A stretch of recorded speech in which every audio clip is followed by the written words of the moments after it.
Hello everyone, my name is Ryan. Welcome to the 12th devlog. I haven't really worked too much on the nature labyrinth itself, but I've added some nice gear, and there's a couple new items and a new Karambit.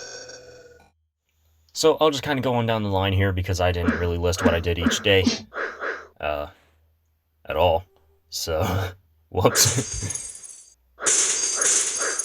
Alright, so back in the 11th devlog, I mentioned that I wanted some sort of a grapple hook, and I made that within a couple of days. So I was pretty proud of that. It works pretty alright. There's still a few issues with the velocity, like if you're going one way and then you turn 180 degrees and shoot a grapple hook, there's some kind of weird result where you're just kind of float in the air. So I'm not 100% sure on how to fix that, but I'll try to work around it. And I made a small combat montage yesterday to share on Reddit, and I took a few nice clips of the grapple hook in action. So here's a couple of those clips here. Now, the grapple hook can hook onto virtually anything. This is a weird choice on my end, because there's definitely some things that are questionable to hook onto. Like, you're actually able to hook on your spear that you throw. And I couldn't actually get too much footage for this because it's near impossible for me. But the footage I will be showing was done directly in the editor where I could pause time and move the spear. But it's theoretically possible to do this in the game. I don't know why you would, but it does help you travel a good distance, I guess. Like, it seems like there's things that, like, the speedrun pros would do there. And I am actually kind of excited to see if anyone tries to mess with this mechanic themselves. So if a grapple hook hooks onto a structure, then you end up getting pulled towards it, which is no surprise. And if you hook onto an enemy, the enemy gets paralyzed while you move towards it. So this should offer up some new ideas, new approaches that the player could do. And hopefully the grapple hook can be used for more than just navigation.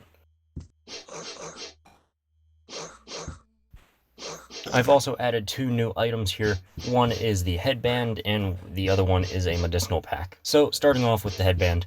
The headband increases your throwing velocity and your damage by 15%, I think. So that will increase the use of throwing knives and the grapple hook so far in development.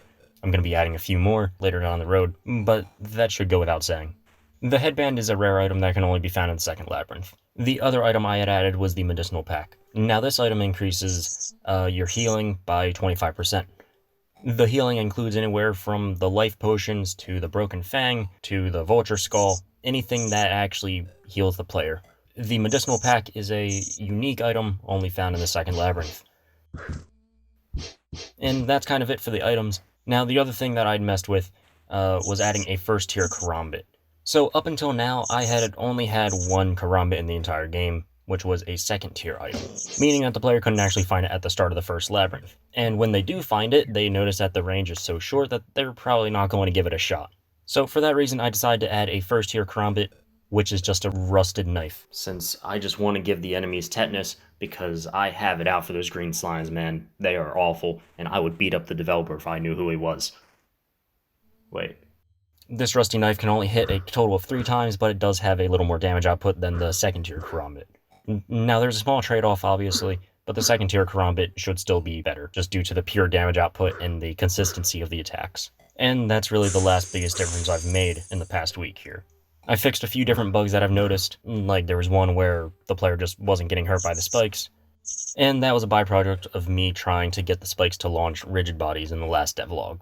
So I had to fix that. I had fixed up some of the AI on the plant enemy, and I'm trying to get him and the nature giant to all work correctly.